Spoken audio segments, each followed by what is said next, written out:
off on mine. Oh, okay. I Oh, forgot. So it's something's playing an happening. ad now.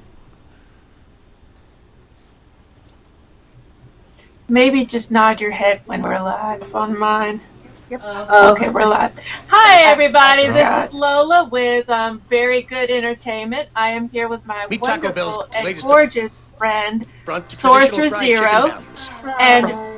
we The are all-new naked here chicken for chips, made of crispy fried episode chicken dipped in a 28. seductive nacho Is that cheese right? sauce. Be warned, Taco Bell's naked 28?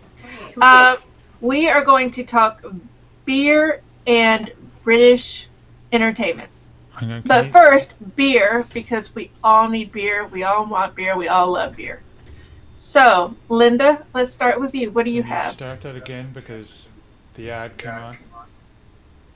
Oh, It's like you have Prime, so you don't have an ad, but I have an ad. oh, that's true. That's true. You know, we're gonna have to do that again. Hang on a sec. Okay. Are you ready?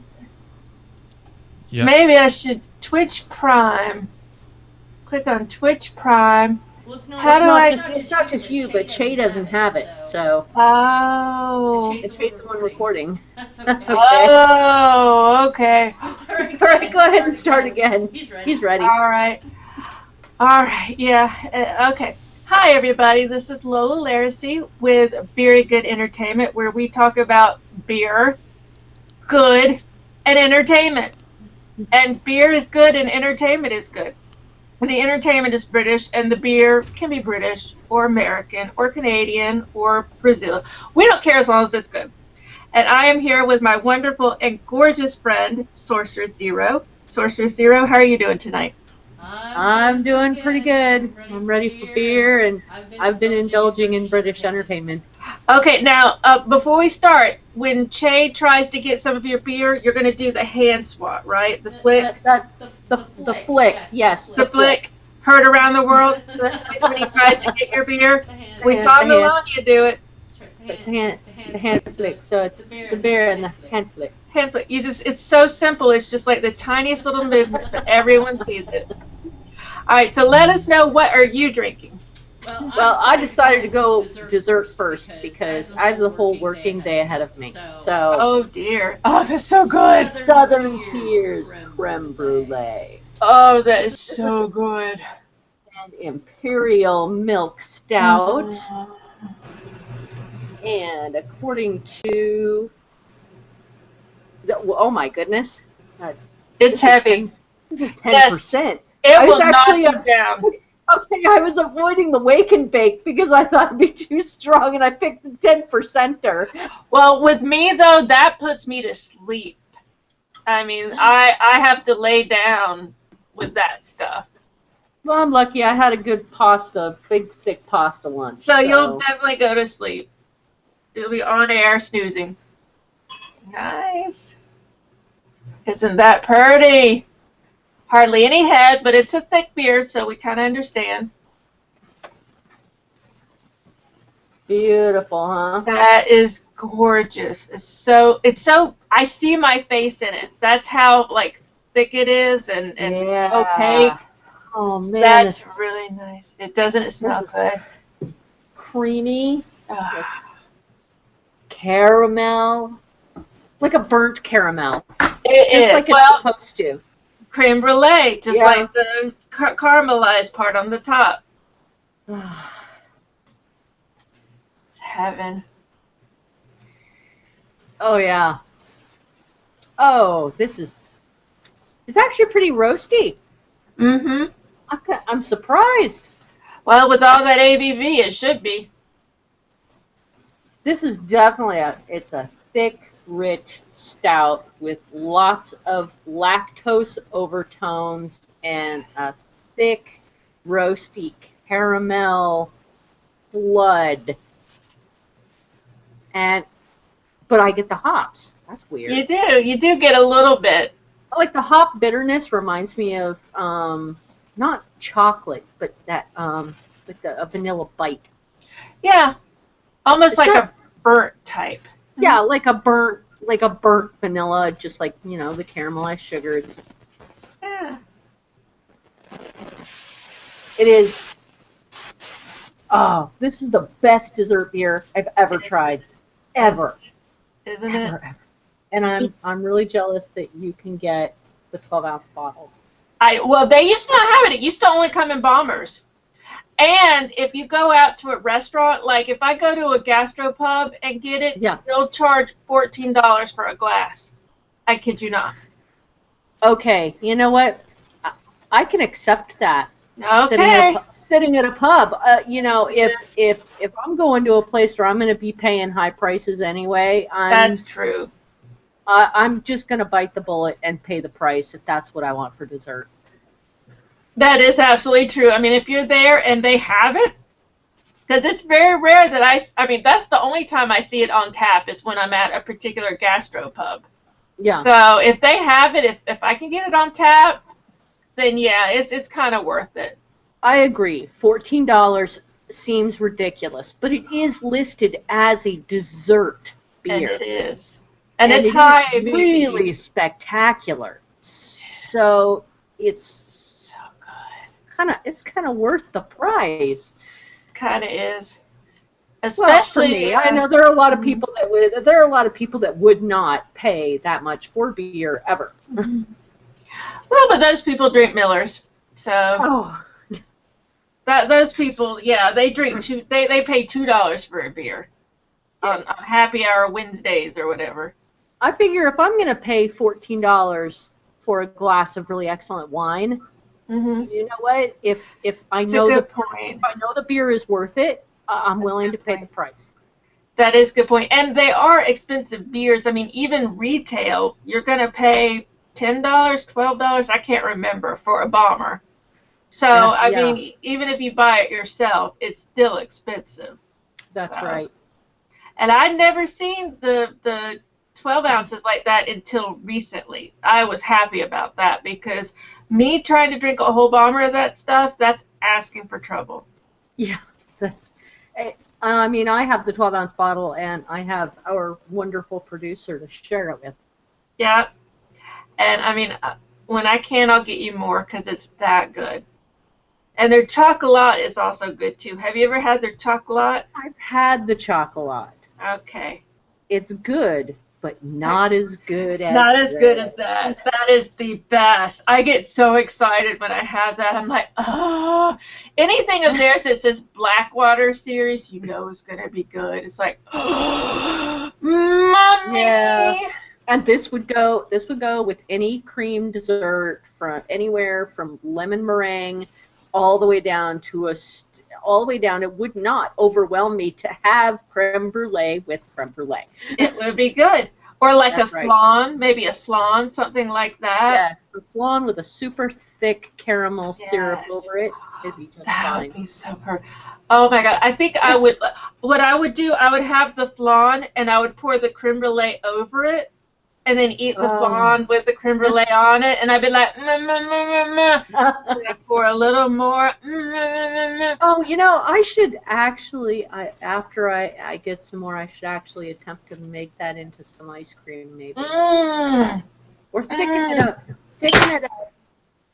into a cool, like a cool caramel sauce, and like a creme brulee caramel sauce, and reduce it, whatever they call it. Ribbon it through ice cream. Wow. Oh, that would be really nice. See, oh my God, you're gonna have so much fun with that. That would be freaking awesome. You need to go to a party and bring that because that would be a hit. Mm-hmm. And then find people who say, I don't like beer and have them try it. Yeah, exactly. And ask them again. Thought you didn't like beer. I know. It's like, you don't like beer? Huh? Have this. What were you looking at? You were just looking at something. Oh, when I look at Twitch, I see the chat, and then I see the little icon for Very Good Entertainment. I know, it's cute.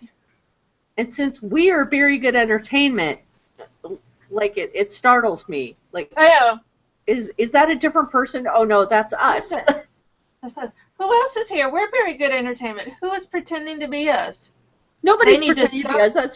That's just the icon that happens when it says your friend, someone is watching, and then Because we're flying. We have our purple shirt on and we're flying. Oh my God, I've got a purple shirt on.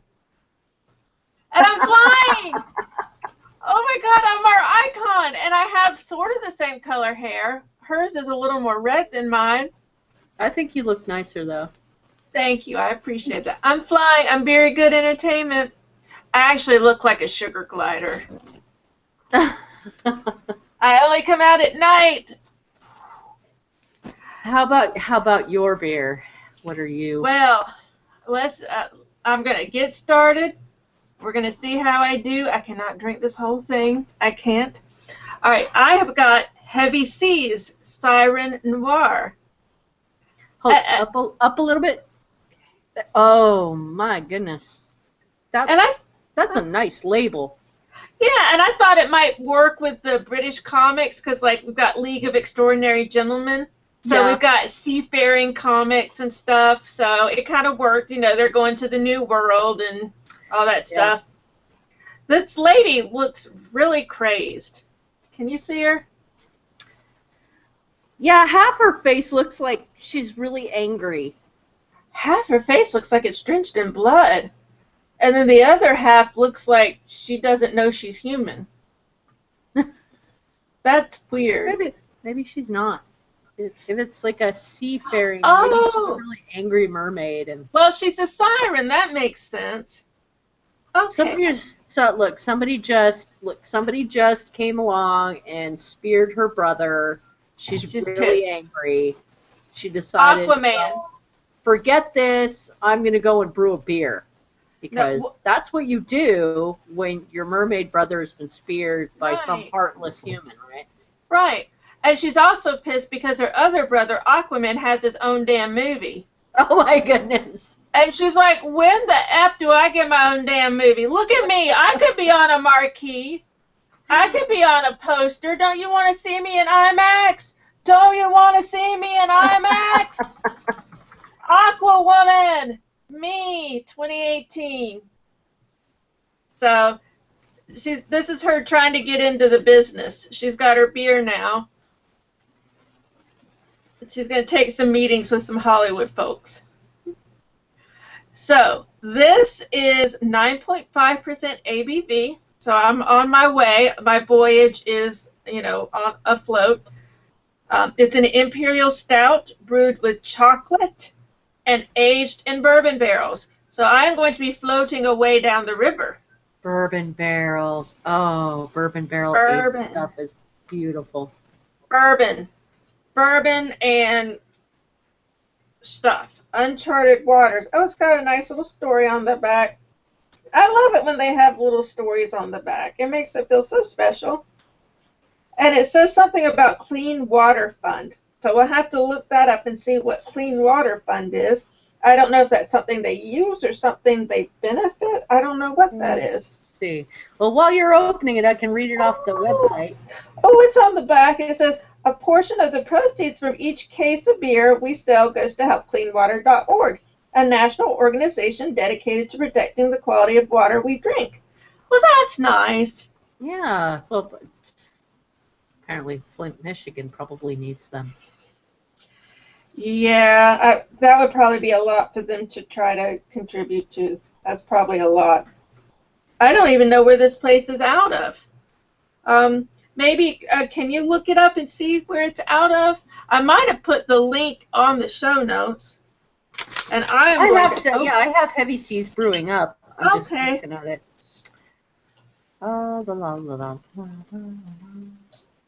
Events. About Us. Here we go. Climb aboard. Aye, mateys. More about the brewery. Yes, please tell us. Here at Heavy Seas, quality is... My goodness. It's... Maybe under events? They should say. Looks like they're out of... Oh, no, they have tons of events in several states. Let's see. Ohio, Maryland, Virginia. Ohio. I'm going to Google them. Heavy Yeah. Seas Brewing. Heavy Seas Beer is in Maryland. Wow, my coast. The East Coast is the Beast Coast. Yeah. All right. Go Maryland. Huh. All right. I'm going to open. I've got it open, so I'm going to pour it. I've been smelling it. It smells really nice. It's almost got like a cherry smell, even though it doesn't say anything about cherries. It kind of smells like cherries, but in an understated way. Not like that last beer I had where it was all tart. So here I go. I'm going to pour. Not much of a head, but with a thick, heavy beer. Well, Imperial Stouts, I hardly ever expect a head. Yeah, and that's okay because it's all beer, baby. All beer, all the time. Looks dark, which Yes. bodes well. Yes, and a little Lola, bubbly. you have that poured down know, now. I'm doing much better, aren't I? Now that I know the trick. I've got it. Oh, it smells really good. Little bit of malt. It's almost like a slightly sour. I think that's where I'm smelling like cherries or something. It really does smell a little sour, but hopefully not too much. Definitely get fruit.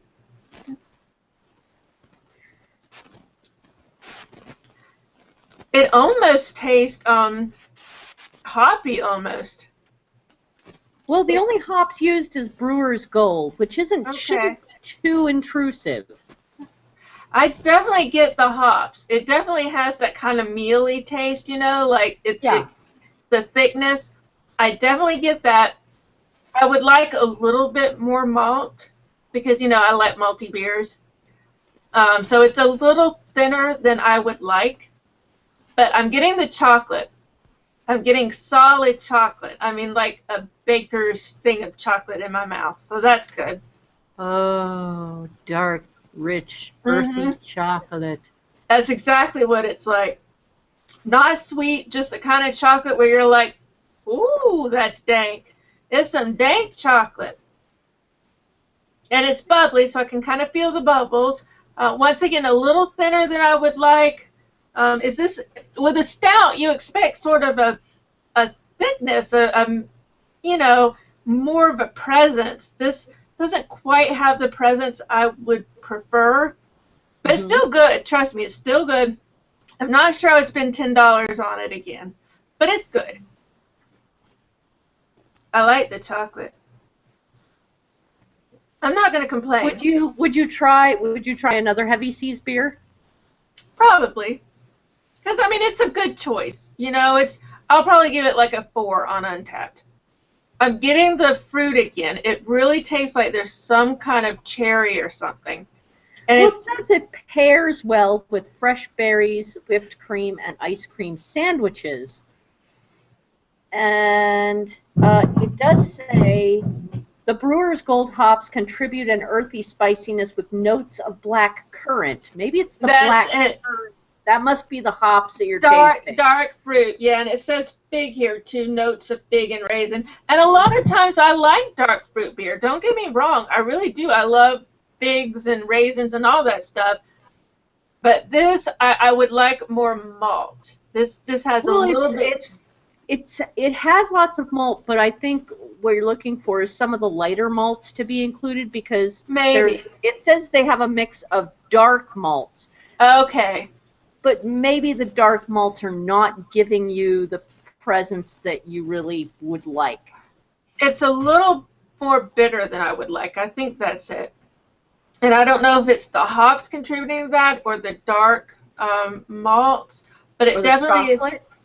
Maybe the chocolate. Like I said, it's that baker's chocolate taste. So I think all those put together, it's a little more bitter than I would like. I mean, like even on my tongue, I'm like, bitter. So I would like maybe a little more sweetness, like the chocolate or the dessert beers. So maybe I was looking a little bit more for that. So, but I mean, someone who loves dark stuff and loves bitter, especially someone who likes hops, they would probably be all over this. Cool. Yeah. I'm still going to drink it. Well, I wouldn't turn it down either. Oh, and look what I have with it. Pork This is jerky. good. Oh, This great. is good. Yes. Black Ah. cherry barbecue. It's really good. Is that really now? Is that like a super soft jerky? Well, I'm having to chew it. It's soft, but it's also hard to chew because it's like, okay, that came apart easily, but some of it doesn't come apart easily. Okay. That one ripped right apart, but some of it's like, I'm sitting here chewing, Oh, okay. but it's really good. And it's actually perfect with this because if this gets too bitter, I just do this, and this absorbs all the flavor. Mm-hmm. Very nice. Great pairing. Yep, that's my dinner. Now, would you like to talk about the happy, not so happy Valley first, or should we go into the comics? Let's do the comics because it's kind of fresh on our minds, and I know that Che has some images for us. So, all right, so tonight we're going to talk about comics that are either based in British or done by British people. And I myself, I don't know that many, not as many as I would like, but I mean, I know some of the iconic ones. But before I talk about mine, why don't you talk about yours? Okay. I actually only picked one because one was all I could afford this month. But Okay. man, did I pick one I really love. And I actually got the book itself. So that gives me a range of actual comics to go through. So I'm reading a little bit every day. This is actually called, and I better get this right or our producer is just going to eat me for breakfast. It's called Sloina. Sounds good to me. When you see it, it's actually spelled S-L, accented A-I-N-E. It is not slain. I believe this is an Irish word. It looks like it. And this comic is actually detailing the life of Sloina MacRoth. He's a barbarian, and he has mystic earth powers that allow him to go into he activates what are called warp spasms. Okay. So he turns into this berserker with, incredible strength and feats of strength and able to fight really hard. It's really reminiscent of Conan. And I thoroughly enjoyed watching and reading about Conan. So, okay. And the very first few comics go into his life. He's actually super young. I don't even think he's 19 yet. I think he's 17 or something. Okay. And this really young guy has spent all of his life training to be a warrior. And unfortunately, he gets caught with the chief's daughter. Oh no! Wah, wah. And he gets pitched out on his ear. Start his new tribe. Yeah, well, yeah, and then he's got to go out and he's walking the world. And he joins up with this little troll-like fellow. And he almost reminds you of Lord of the Rings. The dwarves. Gollum. Oh, He reminds you of Gollum. Oh, But no passion. He's incredibly humorous. Okay. He's got a lovely sense of humor. Okay. But ugly, great sense of humor, and quick as a whip when it comes to money. Oh, we can make money doing this. And, if you go and, have a warp spasm, and pick up a horse with your legs, people pay money to see that. So in order to make Sloina have a warp spasm, he stands on a tree branch and insults him until Sloina gets angry enough to have a warp spasm. Oh my God. And lifts this horse with his legs. Wow. So he's like a coach in the corner. Come on, you can do it, Sonny. You can do it. Now the artwork that I've seen is pretty much black and white. Okay. But it's so like classic line drawing and sketch artist that it's absolutely gorgeous to me. Okay. I don't know if like the later versions will change or have color, because these are very early versions. Oh, okay. But I really thoroughly enjoy the story if you like a Conan like adventure type story, fantasy. You will very much enjoy this comic, very, very much. And so it comes. Oh, sorry. Go ahead. No, you're probably gonna answer my question. Like, how old is it? How many volumes are there? Okay. Now I got it directly. This is weird because Comixology is owned by Amazon. Yep. Yeah, and you can get Warriors Dawn on Amazon. I know. But you can't get it on Comixology. Doesn't make sense. And I found out the hard way that what you buy on Amazon doesn't translate to Comixology and vice versa.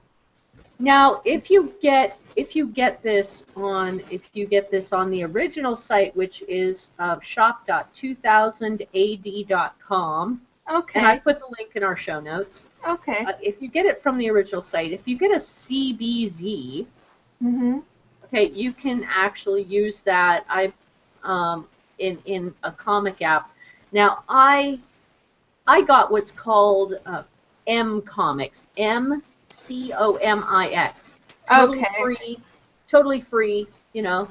The app or the comic itself. The app. Okay. The app is called M Comics. Okay. Warriors Dawn cost me, I believe, for the book, it cost me $12. Well, it's not too bad. But the book itself includes The Time Monster, The Beast in the Brook, Warrior's Dawn, The Beltane Giant, Bride of Crom, The Creeping Death, The Bull Dance, Hero's Blood, The Shuggy. That's a lot. And Sky Chariots. That's a lot. That's a lot. And I'm only to The Beltane Giant. I've been reading this every morning with my coffee every morning. Yeah. And I'm only to there. It's been like half the month. It takes me time to get through comics because I'm old and I have to read them like this. Pretend this is my Kindle. Right. I have to go, what's that say? I can't say it. Claire, what does it say? Can you read it? What is it? Who is that? I can't tell who that is. Woo! We need to get to a giant screen and then Google can read it to you. I guess so. I don't know. I'm on my Kindle. I'm like, I can't, and I even have one pane up at a time, but I'm still like, I can't see it. What are they talking about? Clint, what are they talking about? You know what I would love? I would love to have a VR comic reader. That would be cool. Because then I could just set it inside the VR, inside the VR helmet. I could set it as big as I need it to be. That'd be great. You can see the Doctor Who over here, and then the TARDIS over here, and just, every pane would jump out at you. You'd be like, And that's the beauty of comics, is that you can take as long as you like to look at the artwork. Right. And read just a little bit at a time and really get into the scene. Yes, it's gorgeous. Especially with some of the old Gothic type things. And as a segue, I'll take that. Lady Mechanica. That's one of those that the artwork is gorgeous. It's sort of a steampunk type, old Victorian or something. But it's just gorgeous. And like, I only have the one comic, but let me see. For Lady Mechanica. Now I've been wanting to actually read Lady Mechanica, but it's good. I have this need to finish, finish reading what I have. But man, look, the colors on there, it's so steampunky and the grays, all these blue-gray colors. Yeah, I love it. And like the font. Now, does that font continue inside the book, inside the comic, or is it? You know, I should have brought up Comixology. I'm a moron. Let me see if I can bring up Comixology, because I can't quite remember. I might have downloaded it. Let me look and see if I downloaded it. Let me look and see if I downloaded it. I don't know if I did. She's got a variety of weapons, doesn't she? Yes, she does. She has everything. She's part robot. Her She deal. is. Mhm. Really? Oh, Yeah. that's pretty cool. Her deal is that she was part of an experiment, and she's the last remaining person from the experiment. And everyone in Victorian, I think it's London, knows that she's this, they think, freak. And so she has to live this like Frankenstein's monster type life where, you know, everyone fears her, but, you know, they need her because she helps people. Let's see, I'm in Amazon. Let me see if I can find it. Hold on. Um, You know, I'd be tempted. I'd be tempted sometime to do my makeup like hers with the black. that would be cool. Where are my books? I downloaded like 100 books on Free Comic Book Day. Oh, it's making me want to sign in. I don't remember my freaking sign in. They know I don't Oh, remember. that's okay. That's okay. I go through this every day. But yeah, in the one I read, she was like she was fighting some kind of adversary, and they didn't understand just how strong she was. And so she came out, and, you know, she was doing her swords and everything and her fighting, and then she left them as a pulp, and she was like, don't you come back here. So it's like its own mini story. But it's just awesome. Mhm. That is what happens when you underestimate a woman. Exactly, especially a woman who is partially, you know, non-biotic. That's right. She is awesome. I love her, and she's kind of got this Tomb Raider look. I mean, it's the classic. Her breasts are way bigger than her waist.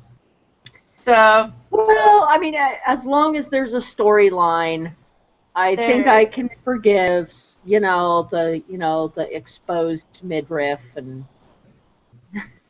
I can too. And I mean, you know, if I were an artist and I were drawing something like that, I would probably maybe want to make her look like that too. So if I'm drawing a man, would I rather draw a pudgy Donald Trump looking guy or Arrow?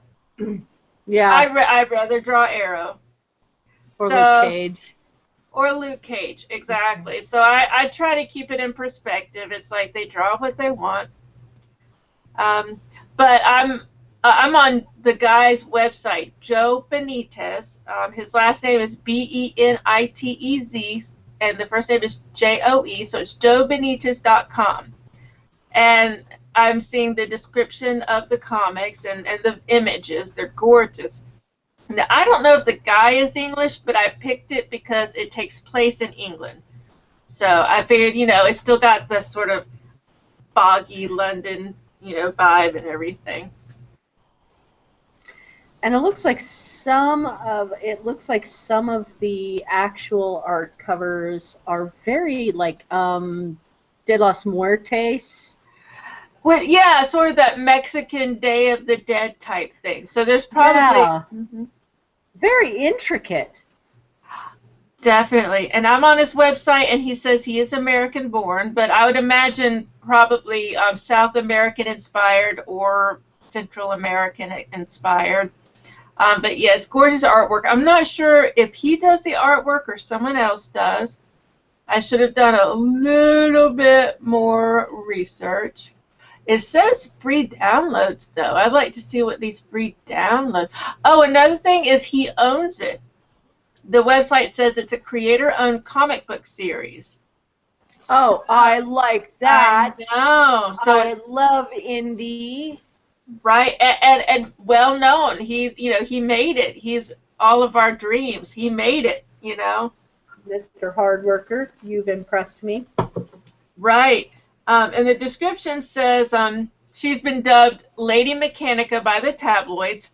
She's the sole survivor of a mad scientific's horrific experiments, which left her with mechanical limbs. Having no memory of her captivity or her former life, Mechanica eventually built a new life for herself as a private detective. Have I mentioned I love private detective stuff? Gumshoe. So it's Gumshoe meets steampunk. Yes. How cool is that? That's really excellent. I like that a lot. Definitely going to look into that one after I finish Salina. Yeah, so hopefully we can, there are a lot of them, so it may take some money and time before we can read all of them, but maybe once we've read more of them, we can revisit them. Well, I'll have to look and see if he has, like conglomeration. I love books with like half a dozen or whatever books all in one. I do too. I like the graphic novels. The only thing I miss with the graphic novels is you don't get the letters from fans. That's the only thing I miss. But for the most part, I tend to get, nowadays I get digital. I used to get the actual physical books, but I tend to get the compilations because it's usually a little cheaper and it's easier. I just have it all there. I think the last time I actually bought a physical comic, it was Mad magazine. That was a while ago, huh? That was a while ago. Yeah, I can't think of the last time. We used to go, I feel bad because we used to go to a comic book store here in Jacksonville. And, we would buy tons of comics, but I'm sorry, the digital age happened. And if I had a car, I might be more likely to go to a physical store, but I don't have a car. So it would take me two buses to get there, when I can just go to Comixology and have it. Yeah, that gets really painful. And even if we really want the physical book, we tend to order it and have it delivered. We can still order it. I mean, if we want the physical book, we can order it, and I don't have to go to a store. Yeah. I don't have to wait in line. I mean, I want to be able to take all my reading material with me. I don't want to ever lose anything again, which is why I love digital comics. Me too. And I can have it with me. I can lay in bed and I can decide, do I want to read Lady Mechanica, or do I want to do Baker Street, which is the first comic book I ever bought. Really? Oh. Yes. I bought Baker Street. It was a graphic novel in, I want to say, 1991. I was living in Birmingham at the time, Birmingham, Alabama, but my roommates and I'm going to have a story about one of my roommates in a little bit. My roommates and I would go to Atlanta a lot, which was 2 hours away. And there is a pretty well-known bookstore there called, I just blanked on the name. That's how well-known it is. I just blanked on the name. I'll remember it later, but it's well-known. And we used to spend hours there, and they had some tables with graphic novels. I'd never read any comics. I didn't know anything about them. I didn't know they came in graphic novels. So I was flipping through this book, and I was like, what's this? And my roommate said, oh, that's a graphic novel. It's awesome. You should read it. And I was like, okay. And she said, it's based on Sherlock Holmes. And hooked. Yeah, and I love Sherlock Holmes. Once again, private detective. I love anything like that. But in this version, Sherlock Holmes and John Watson are women. And by the way, this is from like 1989. This was originally created in like 1989. So this was way before Elementary and Joan Watson. This was a pretty new thing back then. Oh, and it's also takes place in the 80s. Oh, awesome.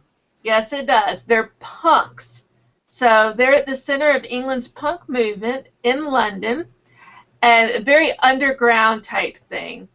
And it says death is often around the corner, mystery, intrigue, and suspense. But it's just really awesome. Oh, and her name is Sharon Ford. It's not Sherlock Holmes, it's Sharon Ford, but it's, supposed to be like Sherlock Holmes, and it's on Baker Street. So it's very punk, very gritty. Me being 20 years old or 21, it was something that I didn't really know. I mean, in '89, pretty much whatever punk movement there had been had died. You still had a few goths here and there, but nobody, except maybe one person, was sporting the full mohawk. Yeah, the spiky. Yes. Right, Sex Pistols look. It's just something that I was not familiar with. But at this point, I don't even think I knew who Sex Pistols were. I maybe had an idea, but I didn't really know. And so this was all new to me. And the name of the book is Honor Among Punks, which I have here somewhere. I don't have the cover. I think my cover is different than what's on Amazon. But somewhere here. Yeah, the cover on Amazon actually looks a little like what were those? With a dime store. A little bit. With a bit of the faded, a few faded colors, but the actual person themselves is in primary. Right. I know what you're talking about. Almost like it looks vintage. It goes out of its way to look vintage. Yes, exactly. And I can see that because it definitely had. I would call it anachronistic. It had that vintage old London turn of the century feel, but with punk rockers. And the characters are great. I love them. I mean, they're women, and they're filling the roles of Holmes and Watson. And I don't remember what they're investigating, but they're investigating something. Something wicked that way is coming. The cover I have is black and white, and it's the original one that I got from that bookstore 20-something years ago, and I don't know where I put it. I suck. I'll have to find it later and take a picture of it. And we've got some other books to talk about. Let's see. Where is my document? Okay, the same year, same roommates. All right. I was very naive when I was 20, 21 years old. Very naive. I didn't know about no punk. I didn't know about, I was a wannabe gothic, but I didn't really know a whole lot. Like I said, I didn't know about comics, didn't know a whole lot about fantasy stuff, and I had never heard of the Sandman or Neil Gaiman. So I was living with these two women named Caitlin and Jada. And they were together, and I was the roommate I was 19, I remember. I was 19. And I would stay in my room and cry all the time. Well, that's pretty goth. Yeah, I guess so. I guess I had that down. I mean, and I would listen to Annie Lennox. I would listen to Eurythmics, and sometimes REM and Kate Bush. What else? I would listen to Susie. That's the most punk rock I got. I would listen to Susie. And I would just cry because I didn't know my place in the world, and I was scared, and their lizards were in my bedroom, and I didn't know what to do, and the world was just a horrible place, and I just didn't know what to do. So I'd cry all the time. But anyways, so I remember one of their friends, James. James had long red hair. He came over, and he brought his comic book collection. And I remember him putting his white banker's box down in my room and opening up the lid and showing me his entire collection of Sandman. I mean, it must have been this long. Wow. This was 1991. This was a huge amount. And I never heard of it. I didn't know what it was. I didn't know what a Neil Gaiman was. I didn't know what a Sandman was. Nothing. But I remember him pulling out and just looking at the artwork and going, that's gorgeous. I'd never seen anything like that. That was gorgeous. And so I don't have all the comics. I borrowed some of his, but I didn't read all of them. I don't have all of them. I have a few graphic novels. I wish I knew where they were, but I don't. I have a few graphic novels, but I don't have the whole set. But you know what? When Humble Bundle had its Neil Gaiman set, I bought the whole Neil Gaiman set. So I'm actually may have all the Sandman comics through that. I have to look. I can't remember. Hmm. Well, I know you shared some with me. I did. Do you remember if any of it was the Sandman? Oh, it logged me in. It remembers me. Oh, there's another comics thing. Let me see. Where? I don't have it. It may be on Google Drive somewhere. I may have put it on Google Drive somewhere. Let's see. Humble Bumble. Where are my books? Show me where my books are. Let's see. Okay, let me do it. There's a drop down. Library. Let's look at library. Ooh, A Fall of Stardust with Charles. Oh, it separates them all. Okay. All right, let me look at purchases. That might be better for me to look at. Okay. Humble Bundle, Neil Gaiman, December 10th, 2016. Let's see what all I got. Blah, blah, blah, blah. Let me just do Control F. Sandman. No Sandman.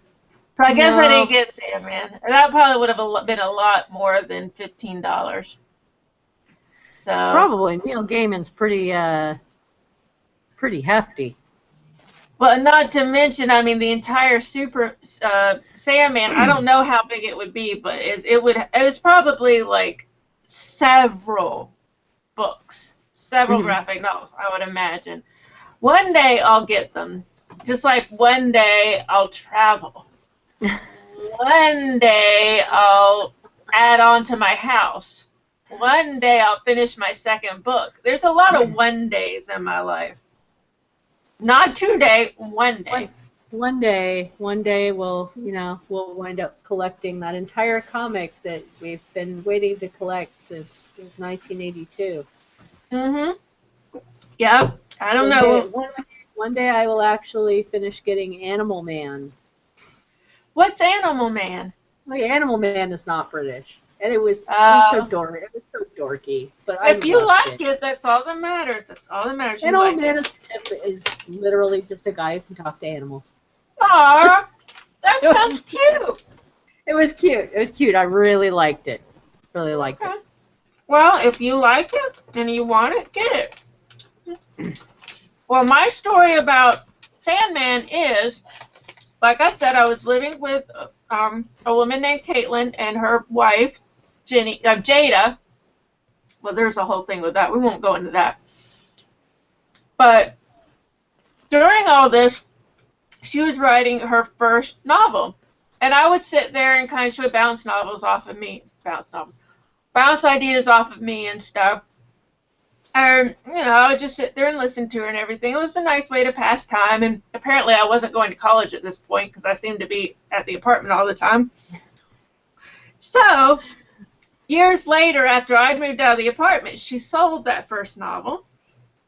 And she went on to write a continuation of Sandman called The Dreaming. And she's gone on to win like a Nebula Award and all kinds of stuff. Her name is Caitlin Kiernan. So I put her Wikipedia on our thingamahoogie. Oh, cool. Yeah, so that was my roommate. Now, I lived with her. I won't say that she lived with me. They already had the apartment, and I moved into the spare bedroom. And I cried all the time, so eventually they asked me to leave. It was kind of sad. I was going through a major point in my life, and things weren't making sense to me at all. But and anyway, lots of us do. Lots of us do. I was 19 years old, and I don't know what was wrong with me. I just don't. But I'm much better now. Peralta's like Sandman too, and he said it'd be super cool to get an interview with the writer of Baker Street. Well, I can try. I mean, I don't even know if they're still alive, I'll be honest. I mean, we're talking 20, almost 30 years ago. So, Yeah. Baker Street, there were two people, Guy Davis and somebody else. So, he the said writer of Lady Lady Mechanica. Mechanica. Okay. Well, we can try. That's all we can do is try. Yep. Yeah, so we'll try. I would volunteer to try to get something with Caitlin, but she's really upset about the state of the world at the moment, so I don't think she's in the mood to play nice. So I wouldn't ask her. But yeah. So, but yeah, I think I had one more. Oh, two more, three more. Well, I'll just mention these others because I'm not actually familiar with them. I've heard of V for Vendetta. I've read a little bit about The Watchmen, and I watched the movie for League of Extraordinary Gentlemen. I want to read those comics. So Alan Moore is a very well-known British comic writer. He there's a lot of controversy around him. Some people say he's not a particularly nice person. But he's done some very famous comics, so I want to read those. I'd like to explore those a little more.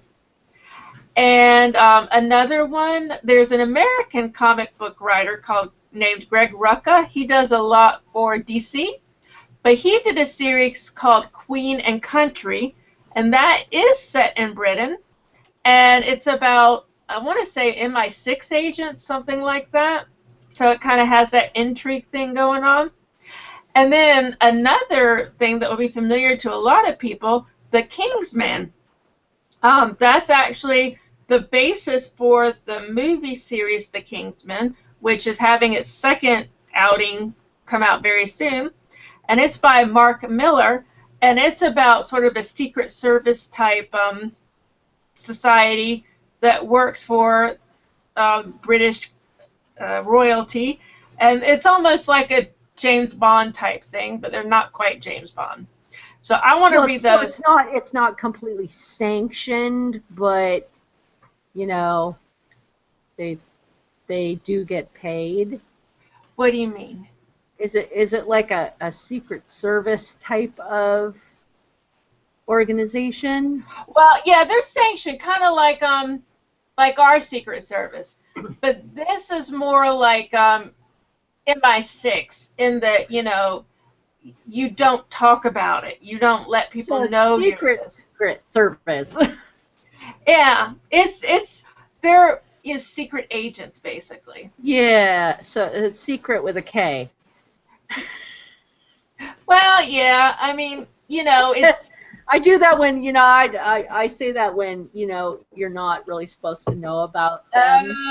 Kind of like crab when you're in a Japanese restaurant and it's crab with a K. Yes. You're not supposed to know it actually exists, but it does. Yeah, but it does. And, so it sounds really interesting. I've never read it, but it's actually a newer comic because most of the comics we've been talking about start in the 80s or the 90s. Mm-hmm. But this is one of the things that interests me about The Kingsman is it just started a few years ago. It looks like on Amazon. It looks like 2012. Yeah, so 2012, and so hopefully there wouldn't be that much to catch up with. If we ever wanted to actually buy them, it maybe just one graphic novel, maybe 2 graphic novels, not 10. Yeah. So, yeah, I like that idea. So eventually I would like to buy some of those.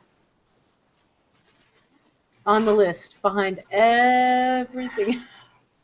Yes. Although my reading priorities do change from month to month.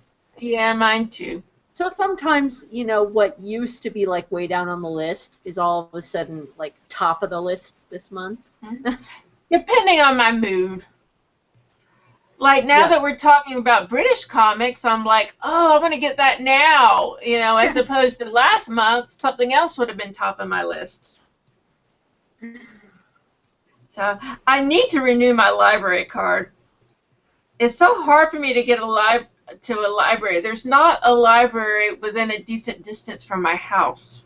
Okay, but lots of libraries have, electronic rentals now. They do, and you know what? Oh my God, when I was at that last convention I went to, the public library was there, and they handed me a card. Independent writers can get their books distributed through the library system digitally. I believe it's Library Thing. Something like that. I think so. I need to do that. Because I know my audio book is distributed to libraries. How wonderful! I need to do that. I need to get off my ass or get on my ass in my chair and figure out how to get it to them. I need to do that. I hope I even still have it. But yeah, I need to do that. I need an assistant. Yeah, good idea. I'm going to have to get a giant poker, 3,000 mile long poker from Oregon. Poke me and say, get on your ass and do this. Get in front of your computer and go to the public library website and figure out how to do this. I need to do it. I'm just hopeless. But this is a 3-day weekend coming up, so maybe I'll get some stuff done. Yay! Well, I need to take just a minuscule moment. Okay. Take care of business. You go take care of your business. I'm going to eat some Crave. I'll stay right here. I'm going to eat Crave. This is 80 calories. There's 2.5 servings in this. 80 calories each. Not bad. Total fat, only 1%. That's actually not bad. I think of beef jerky as being high in fat, but it's not. So if I ate this whole thing, it would be about 200 calories. That's not bad, considering I really didn't have much in the way of dinner. So I'm going to eat a little bit more of this. I'm still drinking this, but I'm just not enjoying it as much as I would something else. I'm almost at the halfway mark on it. I really need to put it up because I don't need to drink this. That was fast. That was fast. Okay. So I'm pretty good. All right. I don't think I'm supposed to eat this out of the package. No, don't eat that. Don't eat that. That's the dehydrator package. It says do not eat. Exactly. Okay. Well, I'll take your advice. Probably won't kill you, but you'll feel bad for a while. Yeah, I'm going to stick to things that taste good. Yeah. I was looking at the calories. This isn't bad. The serving size, there's 2.5 servings in this, 80 calories per serving, only 1% total fat. So the whole package is only like 200 calories. Yeah. Well, that's not bad. No, and it's filling. I like that. I'm going to eat these more. more. It's just meat. That's true. No carbs, I guess. It's good. I feel like a real frontiers woman. I purchased this myself. Oh my God. Walmart. I got up at 10 o'clock in the morning and I went to Walmart and I purchased this with my own 2 hands. I didn't even need my husband there. I did. I purchased it all by my little self. All by myself. I purchased this for your Crave. And I'm eating it all by myself, too. Nobody can have any. This is mine. I'm going to bring this to work. Yeah, do the flick if somebody comes and takes it from you. I do that with Clint sometimes. I'm like, it's mine. It's my beef jerky. I think women are pretty, we can be pretty vicious about our food. And we're very straightforward. We're like, don't touch my food. Don't you touch that. That's mine. I got some cake in there. That's mine. Don't touch it. I don't want your greasy hands on it. It's mine. Well, Happy Valley. Not so Happy Valley. Not happy. Okay. Okay, Uh-huh. wait. We won't get to the ending yet, but I Okay. loved the ending. I did too. I love the end. Loved the ending. Hmm. So, what'd you think? I was really, I went into it going, girl still kidnapped. Yeah. Nobody knows where she is. Kevin's still being a jerk. Yep. I'm still, once I got in, I was like still terrified for this girl. Hmm. Then they showed, um, what was it? Tommy Yep. drugged her up. Oh, I hate Tommy. Pardon me, sorry, I'm coughing. That's okay.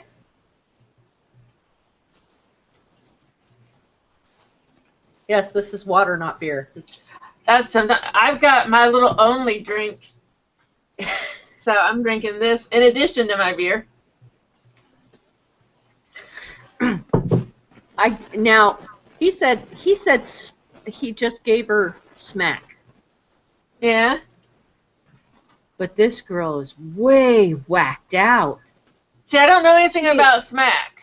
She had thrown it's heroin. She had Oh, thrown up all over. heroin. She had thrown up all over herself.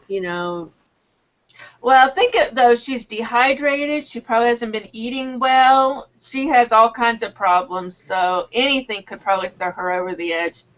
That's true. But I really think he tried to give her a dose to keep her down for a long time. Oh, so you think maybe he overdosed her? I don't think he overdosed her because of the end of the episode. Mm-hmm. But I think he gave her quite a lot, and I don't think she's ever had, drugs before. I don't think so. I don't know what kind of girl she is, but She seemed like a pretty naive girl. I mean, maybe she'd done some stuff before, but she didn't seem hard into, drugs or anything. yeah. Heroin is, I don't know, it's pretty rough for a first time intravenous drug.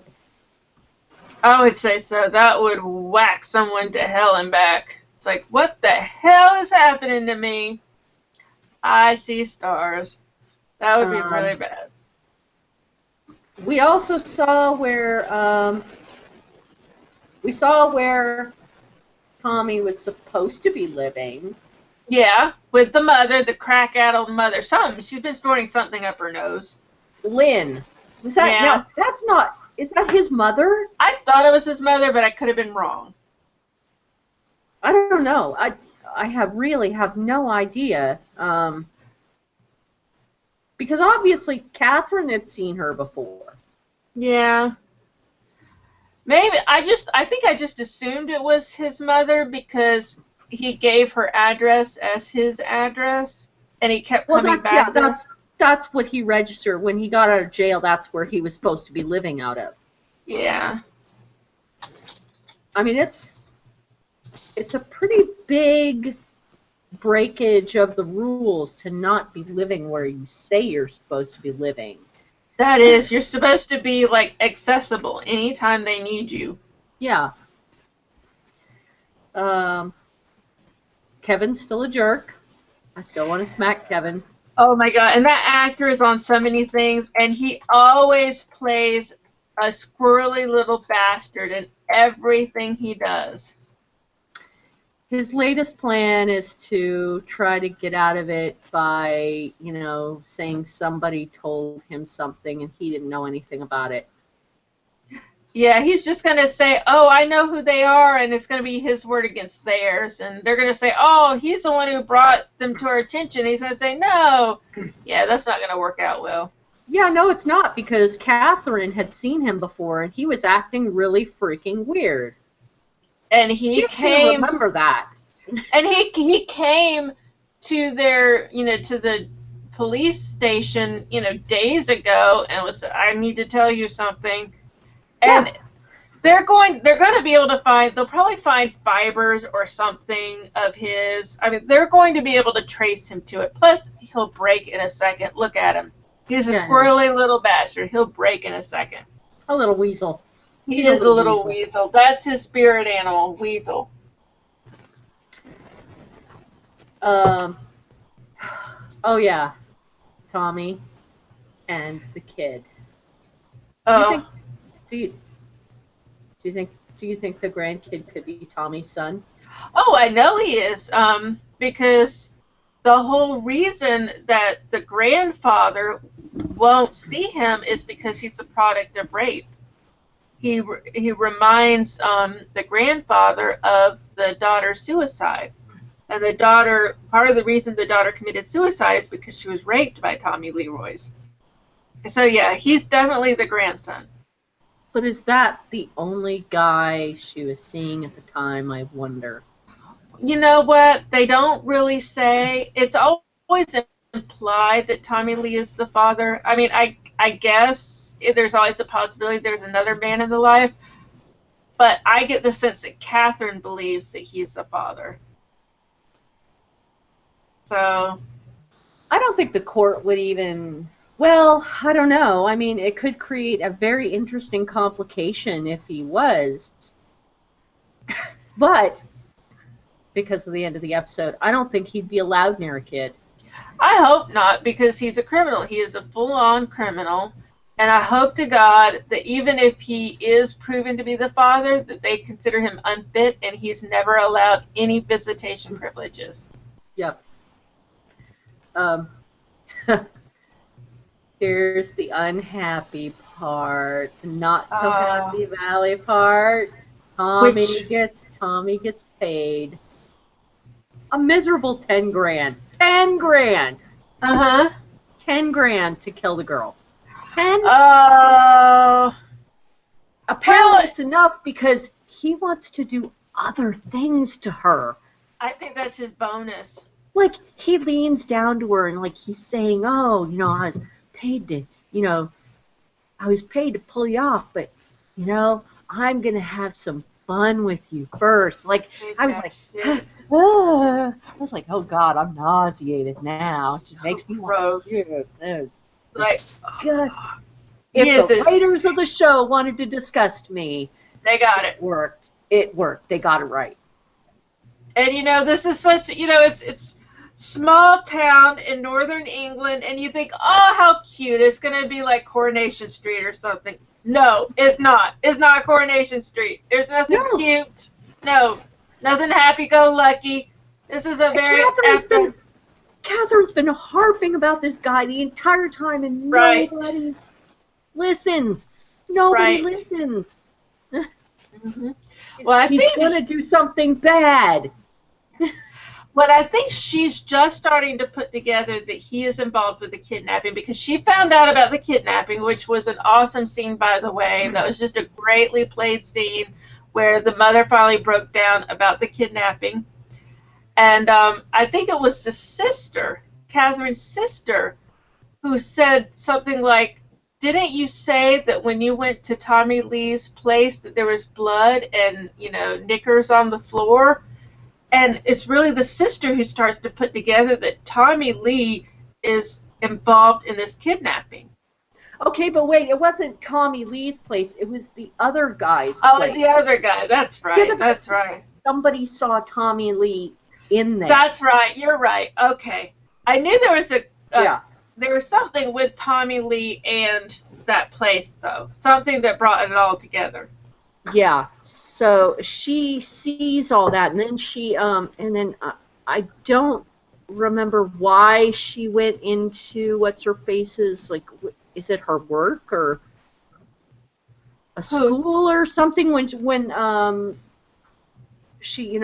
there, she said to the woman, you know, is your husband hurting you? Oh, because I don't. The girl's mom, is somebody hurting you? You know, you said you were with your husband. I figured maybe she couldn't talk, and that's when she broke down. Well, a few episodes ago, maybe last episode, remember she had an appointment to talk to Catherine. because she's friends with the sister, and she had come to the sister and said, I need to talk to a police officer. So she'd had an appointment with Catherine, but she didn't show up. Catherine at that point thought it was domestic abuse. That's what she thought. So she's already had in her head that this woman is being domestically abused. So I don't know if Catherine went to the woman or if the woman went to Catherine. I don't remember. Just a very short side note. Yeah. I reviewed this beer yesterday. Nice. Caldera Lawnmower Lager. They even call it lawnmower. That's awesome. That's right. And Oh, it's very nice. Oh, I guess this is all mine. You had it. Good. That's good. Oh, totally lovely, low ABV, crystal clear, no That's fruitiness. gorgeous. Just Solid a beer. yeah, just a lovely grainy lager. If you want, either something in between beers or you just want a plain, just a beer. Just want It's a a beer. Sunday afternoon. You're outside. It's hot. You don't want any fuss, no muss. And I very like cheap. that. Very That's cheap. good. I like that. All right. Back into the hard stuff. Not so happy Valley. That's a happy valley. So, Catherine is actually friends with the girl's mom's sister. Yeah. Well, no, Catherine, her sister is friends with the woman. Oh, okay, her sister. All right, Right. now I get it. I get it Right. now. Okay. Mm-hmm. Downton Abbey lady. Yes. Mm-hmm. So she's friends with the lady. I don't know how they know each other, but the lady had come to Downton Abbey lady a few episodes ago and said, I need to talk to a police officer. And they had arranged to meet that night, and the lady had chickened out. Yeah. So she Yeah. figured it was domestic violence and her husband wasn't letting her talk. And then she gets a super surprise when the woman says, my daughter's been kidnapped and my husband doesn't want to tell anybody because they said that if we involved the police, they'd hurt her. Right. Yeah. And that's when Mama Catherine came into being. I love Mama Catherine. One of the things I love about this character and the actress is that she can snap into authoritarian mode just like that. Oh, absolutely. I would do anything she told me. If she talked to me like that, I'd be like, yes, ma'am. No, Well, ma'am. we saw that when she caught that politician with the cocaine. Right.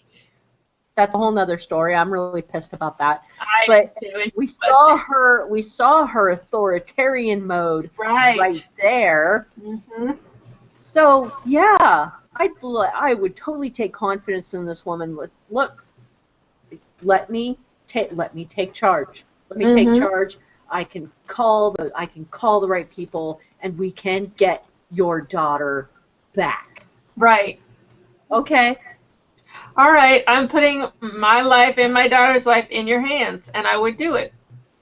And she makes good points. She said, there's no reason to believe that they're going to do what they say. And we've already seen that. They keep upping the price. They keep saying, well, give me $10,000 more. So they're already playing with these people. So there's no reason to believe they're going to do what they say. So Catherine is absolutely right. You need to tell us. If you don't let us help, then there's more of a chance that your daughter will get hurt. There's only one person in that kidnapping group that I worry about. The guy, the younger guy? No, that's Tommy. Tommy's the only one I worry because he is a sick. He is a sociopath. He is a sociopath. He is. He enjoys causing other people pain and manipulating This people. is his hobby. Yeah. He loves his work. You know what they say about a job? You know, if you love your work, you won't ever work a day in your life. He's never worked a day in his life. Yeah, and we see that manipulation when all of a sudden he thinks he's the father. Yeah. How did he find out about that again? Lynn. They're the mother, or whoever she is. Yeah. Right. Lynn told him, this whole thing about the kid, and is he yours? And that put the idea in his head, because I guess he had a thought of it. I would have thought he would have realized it.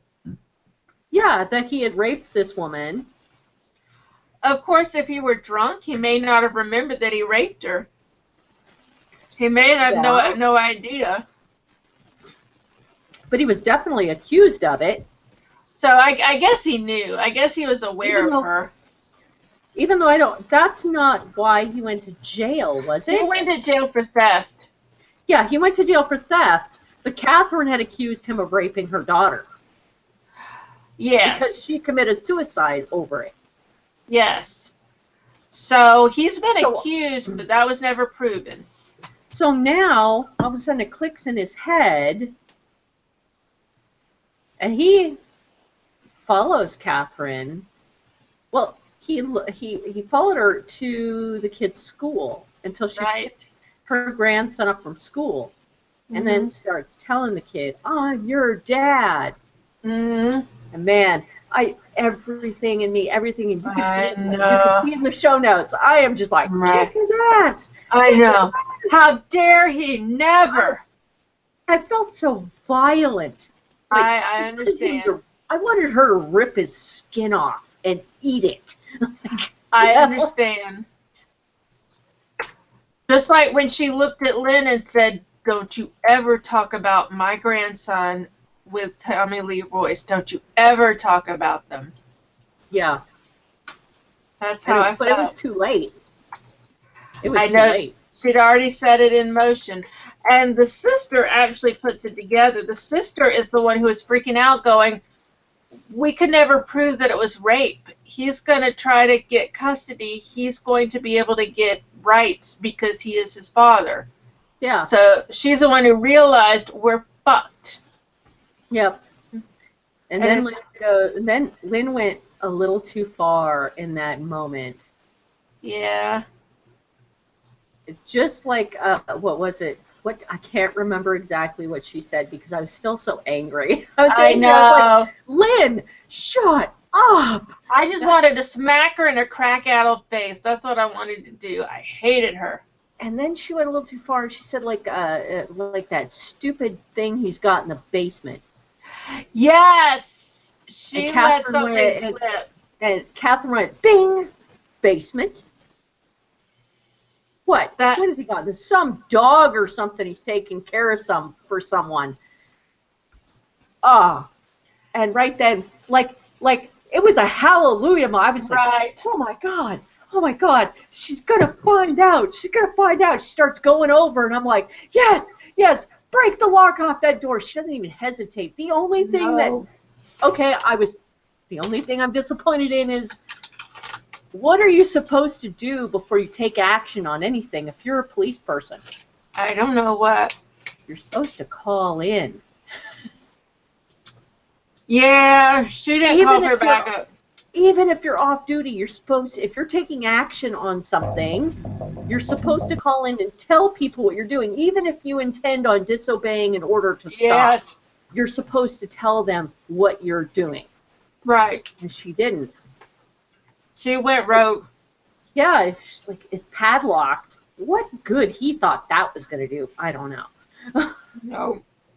So she takes her baton, she rips the lock off it, and goes down the stairs.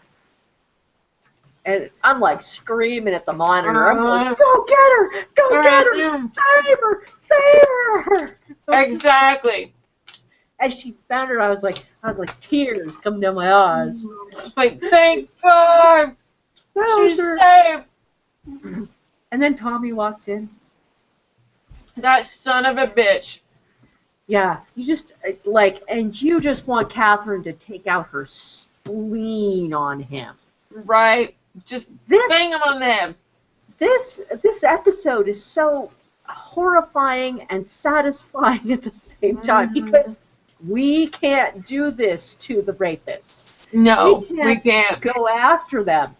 But seeing her actually belt on him, was really satisfying. Right. Watching her take all of the frustration. All the frustration she's had for 5 years.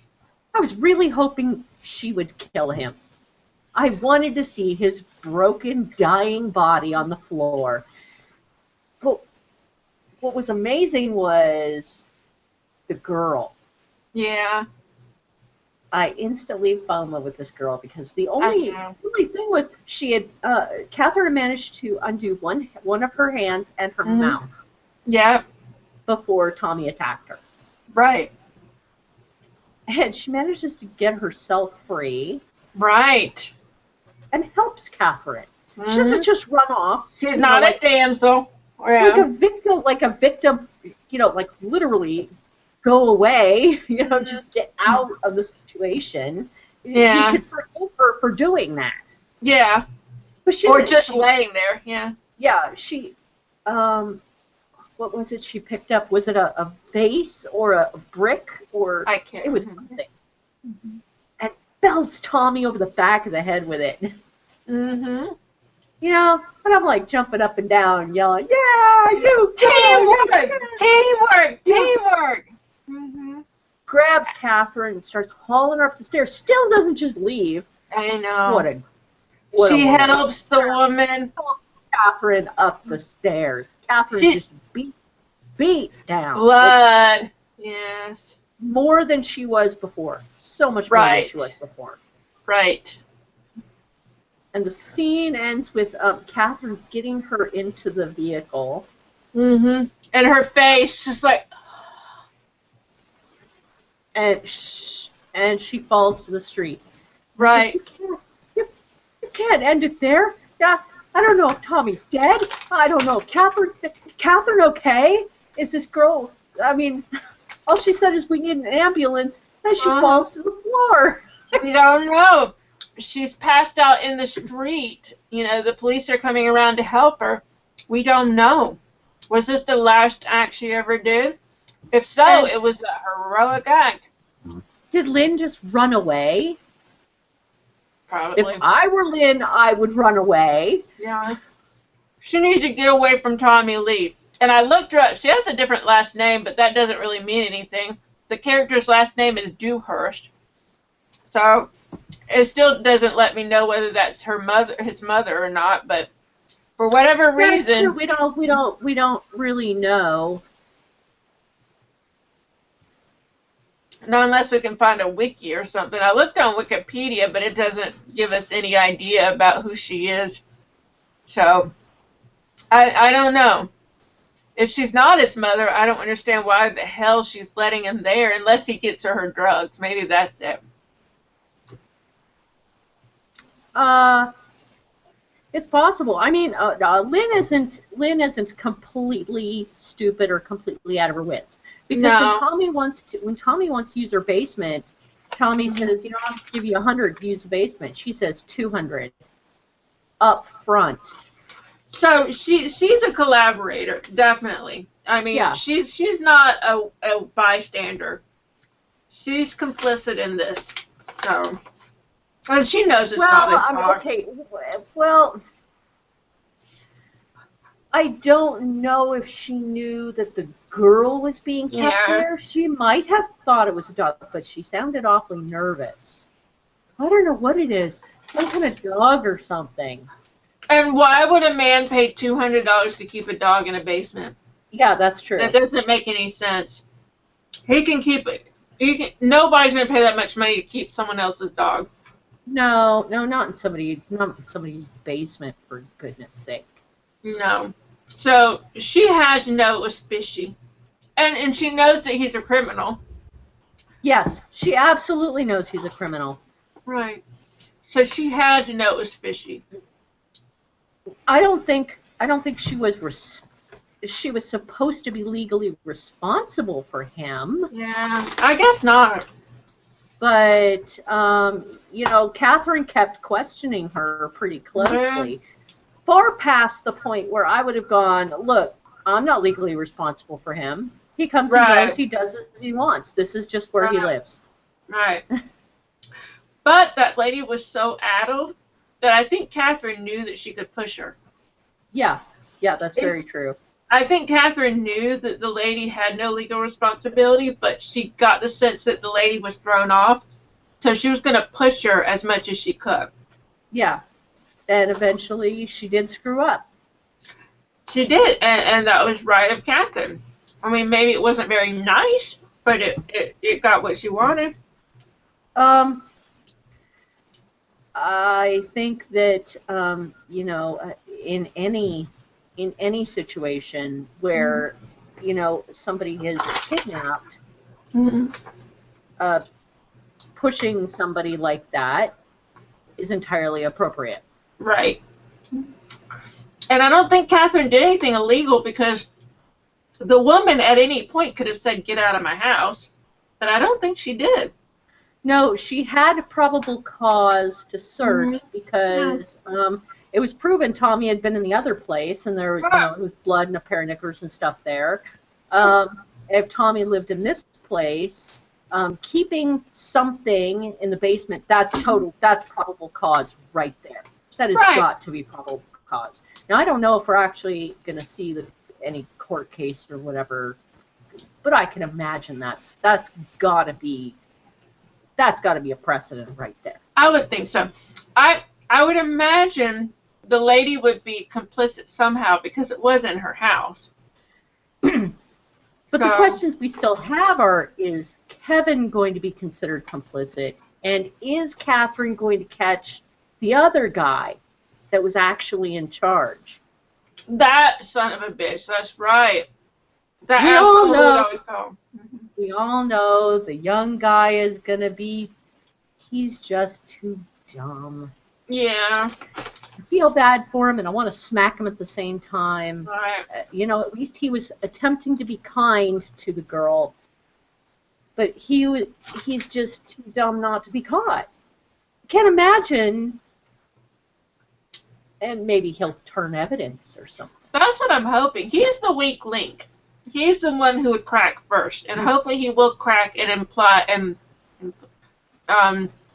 implicate everybody else. I'm hoping what happens is Tommy gets hauled off to jail, and the young guy hears about it and turns evidence on all of them. I hope so. And Kevin comes out with his story just a little too late. Yeah. And Kevin gets caught. I hope so. I think what might happen with the head honcho guy, I can't remember his name. I'm terrible. I don't remember his name either. The guy who's really in charge, the guy making all the real big The decisions. guy who's married to the kind of bimbo acting lady with the blonde hair. That guy? Yes. Yes. The woman who has the hair salon. I know. She was annoying me. She was such a little bimbo. I think the guy in charge is going to get away initially. Maybe. But I think he's going to do something stupid that will result in his death. Oh, that would be okay with that. Because that's a usual trope in these type of series. Mm-hmm. In British series that I've seen, like the head guy will get away initially and he'll think he's safe, but something will happen. He'll step in front of a car or some stupid crap and get killed. Right. And then there won't be a trial. That avoids a trial, but it's all wrapped up. No, it doesn't avoid a trial because Tommy was the one. Tommy was the Oh, one. yeah, that's right. That's right. So they need to have a trial with him. I don't know if you've ever noticed, though, a lot of times with these detective dramas, they skip the whole trial thing, and it just ends with them catching the bad guy. That's true, but with it wasn't Matt Smith. Was it Rod Church, David Tennant. David Tennant. Mm-hmm. Told you I'm bad with names. That's okay. Now, see, with David Tennant, they spent an entire season on the courtroom scenes. They did, yeah. That was unusual, I thought. Yeah, it became a courtroom drama. It did. Mm-hmm. I'm not sure if I liked it. I think I liked it better as a detective drama. I think I got about halfway through the courtroom scenes and kind of drifted off to other stuff. Because I'm not a courtroom. Me neither. It's just too tedious. We already know who's guilty because we watched the whole damn show, so we know. Yes. And at that point, it's just kind of bah. And that's where I think it really lost steam, and it was probably a bad decision. I think so. And now they're going to have a season 3. It's already started in Britain. I don't know when we get season 3. I mean, we already know Broadchurch has physical problems, so who knows? Broadchurch is what? Broadchurch has physical problems, so I don't know what's going to come on season 3. Has physical problems? Yeah, Broadchurch has physical problems, serious physical problems. Broadchurch is the city. Oh, I It's thought that alright. was him. Okay, No, well, Broadchurch is the town. okay, David Tennant has Yes. the character. detective. The character David Tennant is playing has serious He had physical heart problems. problems. He had a heart attack or something. So I mean, I don't even know where they're going to go from there. I don't know. I mean, He is can't he even do his still- job. He can't No. even do his job. No. Poor Olivia Colman's having to do it, and she's having to deal with her husband. Well, her husband, she left. Didn't she leave at the end of season 2? I think so. Because she couldn't deal with the town judging her, so she and her children left, which I don't blame her. I would too. And so we're going to have to probably have a new detective inspector, whatever, sergeant, whatever she is. And I don't even know if it's still going to be him. Is he in the 3rd season? I don't know. I don't know. But I mean, these are the kinds of things they kind of leave us with. Now, I can't imagine that Catherine's dead. I can't imagine I Catherine. hope not. If Catherine's dead, it's going to be It'll be over. It would be over. I don't think so. She's going to feel bad for a while. I think she'll be busted up. That's what I think. Yeah. But I think Tommy's going to continue to make problems about the little boy. I think so too. Granddad has kind of stepped up to the plate.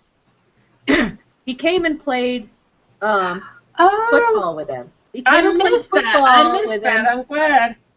He came and played football with him. You know, and Good. the sisters out there, and sister's like, well, you know, I got to start dinner, you know. Mhm. And the granddad turned around and said, it's okay. You can go in.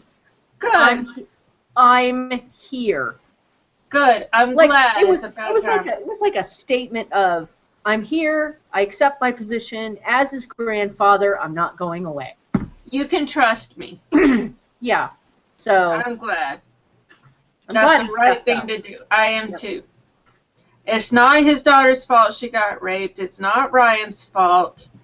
You know, none of them should be punished. No, but I think it really took that case Right? to convince him. Yeah. I think so. Especially since Tommy Lee is going to be in the picture again. They need to be a unit as a family. They need to be together because they're going to need each other to fight him. Yep.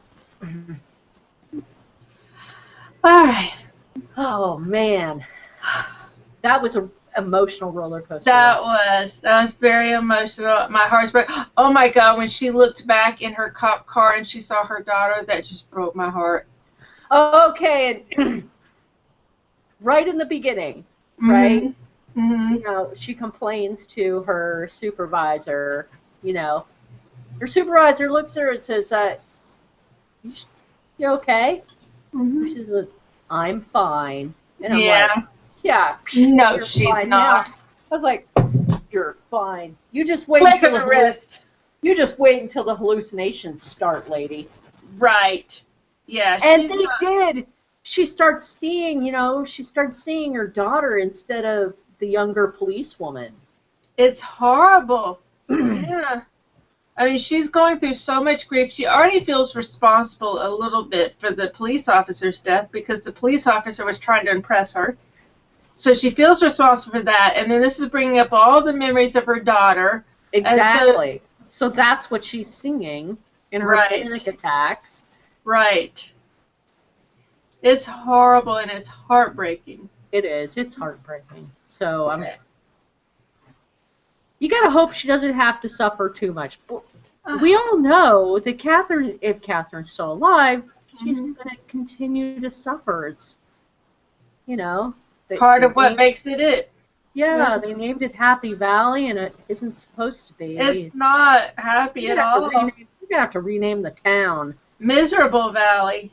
Misery. Well, Mi- I think they'd get sued if they named it Misery Valley. Is that a place? No, Steve, wasn't it Stephen King that wrote Misery? No, well, Misery, yeah. Was it? I don't remember. Was that the place? Was Misery the place? I thought Um, Misery was the it place. might have been. It might have been. I never actually read it. And I I never watched watched the the movie. movie. I watched the movie and it scared the shit out of me, and I never watched it again. I watched it once. It was I can hard. It handle was these. scary. I can handle these British dramas, but Mm, horror is really something I like relegate to the past. okay, You know, like the old Friday the 13th, and right. Belongs in the 80s. that's right. 80s Leave horror is my genre. 80s Leave horror. it. Leave it back there. Yeah. I can see that. So, this has been Happy Valley, Not So Happy Valley, episode 4. And I am Lola Laracy, and I am here with my very good friend, Sorcerer Zero. Sorcerer Zero, where can we find you? You can find me anywhere. You can find S0RCERES0. That's YouTube, Google, Facebook, Google Plus, Twitch, Twitch? Mm-hmm. anywhere that you punch in Sorcerer Zero, you can find me. How about you, Lola? The same thing, Lola Laracy, LOLALARISCY. Put that into Google, and Google will find me. I am everywhere, and I am everything. What And about your writing? Uh-oh. I think did we Oh. Well, I know Lola is an author, and you can also find her books on Amazon. And this has been Very Good Entertainment, episode number 28. We hope to see you again very soon.